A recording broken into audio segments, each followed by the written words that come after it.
E aí, pessoal, tudo bem? Hoje eu estou fazendo uma aula diferente, estou fazendo uma aula ao ar livre, só não me responsabilizo com o carro do ovo, com a minha filha gritando, com a música do vizinho, beleza? Mas eu resolvi montar a câmera aqui fora, o celular aqui fora e fazer uma aula diferente. E o painel aqui atrás, né? Não é falso não, é verdadeiro mesmo. Minha rua é arborizada, fiz questão de mostrar como que é a minha rua. Beleza? Meu nome é Thiago Bastos, esse aqui é o nosso espaço para falar de geografia e meio ambiente. Hoje eu separei um tema, um conteúdo, que é a modernização no campo. Modernização no campo, que está dentro da geografia agrária. Quando a gente fala de modernização no campo, a gente tem que falar um pouco sobre a geopolítica do mundo no meado do século XX. Ou seja, por volta de 1950, que foi o finalzinho da Segunda Guerra Mundial, o fim da Segunda Guerra Mundial e início de um novo conflito que foi a Guerra Fria, o conflito entre os Estados Unidos e a União Soviética. Vou dar uma aula específica sobre isso também, Guerra Fria, galera, Guerra Fria. Anotem aí que eu vou dar uma aula sobre isso, vocês vão gostar, mas a gente estava vendo esse panorama geopolítico.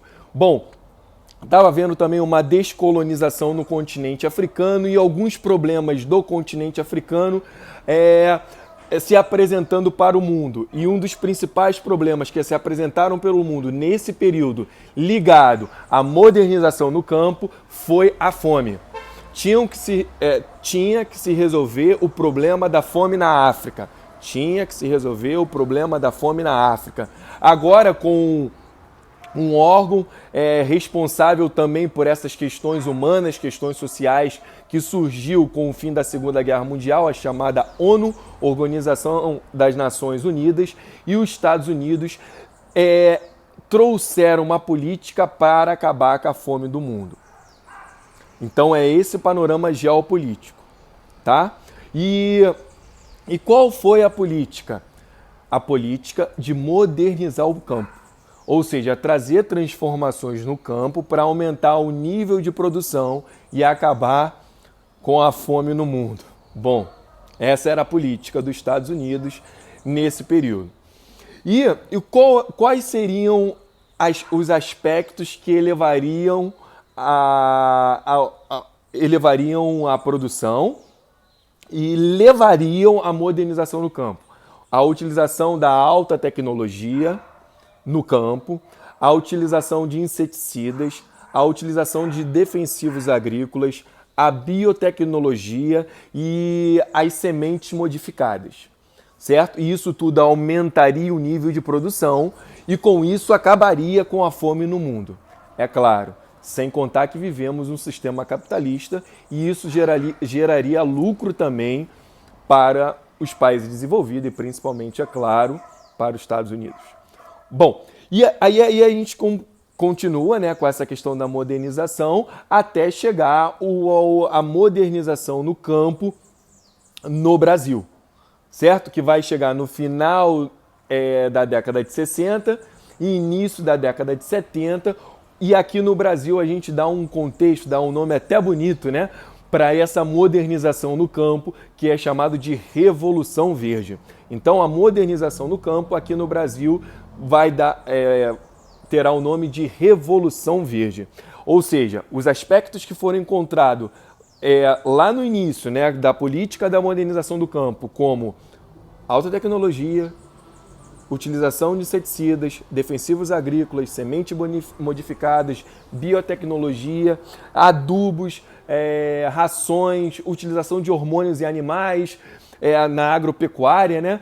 Tudo isso vai chegar ao Brasil com a Revolução Verde, num período que o Brasil está vivendo um crescimento econômico e aqui no Brasil, nesse período, estávamos vivendo o período militar, né? O período do golpe militar. Nesse período a gente viveu os militares no poder, mas estava havendo um crescimento econômico nesse período no final da década de 60 e início da década de 90. Desculpa, no final da década de 60 e início da década de 70. Tá? Estava havendo um crescimento econômico no Brasil. E vai trazer esses aspectos para o Brasil e vai surgir as fronteiras agrícolas. Ou seja, partes do Brasil que eram improdutivas começam a ser alvo da modernização no campo. Porque áreas que não eram produtivas, agora com a modernização começam a ser produtivas. Com solos que não eram férteis, agora serão solos férteis. Eu vou dar o exemplo. A modernização do campo começa na região sul do Brasil e vai se expandindo pelo Brasil inteiro até a região norte. Hoje, atualmente, está na região norte e nordeste. Modernização. Inclusive, eu dei uma aula sobre fronteiras agrícolas e eu quero que vocês assistam lá depois. Vai lá, não deixa de assistir não, tá? Beleza? E depois dá um like, dá aquele joinha lá na aula lá para colaborar com o professor. Beleza? Então vamos lá. Começa na região sul e uma das primeiras fronteiras agrícolas foi o centro-oeste brasileiro, o Cerrado. No centro-oeste o solo era ácido. Só que com a utilização da tecnologia, da ciência, o solo se tornou fértil. Um processo que a gente vai falar quando a gente falar de solo, que é o processo da calagem, torna o solo fértil. E esse solo vai ajudar o aumento da produção de soja na região. Hoje o Brasil é destaque no mundo pela soja, pelo milho e pelo algodão, nessa questão da parte da agricultura. E aquela região toda vai ser um grande celeiro, né, de produção agrícola do Brasil, certo? Bom, e aí, cada vez mais com a modernização, áreas que eram improdutivas passam a ser produtivas com a modernização, com a chamada Revolução Verde. E assim vai tomando vários espaços e regiões do Brasil. É claro que a Revolução Verde, o nome fala bonito, Revolução Verde, leva a problemas ambientais e problemas sociais, ou questões, né, socioambientais.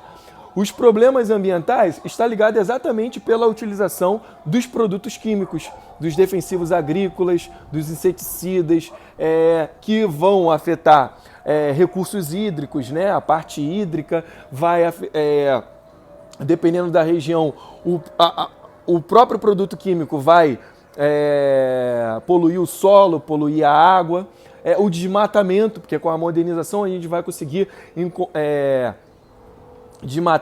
vai desmatar áreas, né? A mecanização vai desmatar áreas com maior facilidade, beleza? Então, problemas ambientais crescentes, né? Por causa da modernização. Extinção de espécies, principalmente por causa da utilização da monocultura, da utilização de uma única cultura, acaba uma grande região plantando uma única cultura, uma única plantação, e isso vai destruir toda a espécie da região, as espécies, né? As espécies da região, beleza? E a questão social, eu tenho vários fatores nas questões relacionadas à questão social da modernização agrícola, mas a modernização no campo, mas uma da questão principal é a expulsão dos trabalhadores do campo, porque com a mecanização, a mão de obra que havia no campo não acaba sendo desnecessária, porque agora a gente tem todo um maquinário, uma mecanização que faz com que esses trabalhadores que utilizavam terras, que trabalhavam no campo para a sua sobrevivência, agora precisam procurar outras regiões. E aí a gente acaba nesse período da Revolução, lá no início, na Revolução no final da década de 60 e no início da década de 70, começa a haver o chamado êxodo rural. As pessoas que saem do campo e vão para a cidade. E aí vai ocorrer um grande inchaço populacional nas grandes cidades e vai acarretar problemas urbanos. Galera, específico de urbanização, tá? A gente vai falar nisso quando eu escolher o tema de urbanização para a gente conversar aqui. A questão do êxodo rural, ou seja, a chegada desses trabalhadores nos grandes centros urbanos, tá? E vamos falar também de reforma agrária. A modernização agrícola, a modernização no campo e a Revolução Verde aqui no Brasil não pode deixar de falar de reforma agrária. Beleza, galera? Desculpa aí os cortes, porque, como eu falo, tem um cachorro passando, tem um cachorro latindo, as pessoas passando, o carro do ovo, a música, mas enfim, eu acho que saiu a aula, deu para vocês entenderem. Se não, Se faltou alguma, se tem alguma dúvida, dá alguma sugestão aí, ó, a minha filha gritando. Não se esqueçam, se inscrevam no canal, ativem o sininho, beleza? E dá aquele joinha, dá aquele like aí, beleza? Não esqueçam não. Galera, um beijo grande a todos e um forte abraço. Modernização no campo e Revolução Verde. Valeu!